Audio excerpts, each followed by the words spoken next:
कोई बड़ी मैं कि मेरा पुत्र मारता था। कौसर बीबी जिन्होंने अपनी सारी जवानी बेवगी में गुजार दी। 2 बेटे जिनमें से एक इतना फरमाबरदार कि घर का सारा खर्च उसकी मेहनत से चलता। उस बेटे की अचानक मौत ने कौसर बीबी के घर का शराजा बखेर दिया। दिल घबरांदा पिया, काम तो आया बड़ी गर्मी सी धुप सी। मैं कहंदी पिया तैनू की शहजाद, कहंदा अम्मी मेरे दर्द हो रही है। ते बस इतनी हुई ते दौड़िया बाहर नूं, उत्थे बुरदी नाल लग के इंज कीता सो अम्मी कोई वाह लगदी ते ला ले मैनू बचा ले। मैं अंदर आई हां तो बता मेरे को कोई सहारा ही नहीं सी, मेरा कोई भी नहीं सी।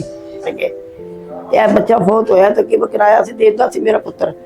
ये बच्चा फौत होया ना ते बस ओदे सी लैणे देने पैसे फड़ फुड़ के दफनाओ करो कर। ये तो असीं रोटी मंदी चंगी जी खा सौंदे सी। किसे महल्ले गली च किसे ने मैं इंतजार कराया जी, मैं किस हालात च किस कोफत च गुजर रही हूँ, मैं तकलीफ च गुजर रही हूँ। कौसर बीबी का एक बेटा नशे जैसी लत में मुब्तला है। बूढ़ी हो चुकी हैं, मकान किराए का है, काम कर नहीं सकती, इंतहाई मजबूर और बेबस। इस माँ की बेबसी को दूर करने में शऊर वेलफेयर का साथ दें। शऊर वेलफेयर फाउंडेशन एक रजिस्टर्ड इदारा पाकिस्तान भर में फलाही मंसूबों के जरिए इंसानियत की खिदमत कर रहा है। सदकात, ज़कात और अतियात के लिए डिस्क्रिप्शन में फॉर्म का लिंक मौजूद है। अतिया करें और खैर बांटें।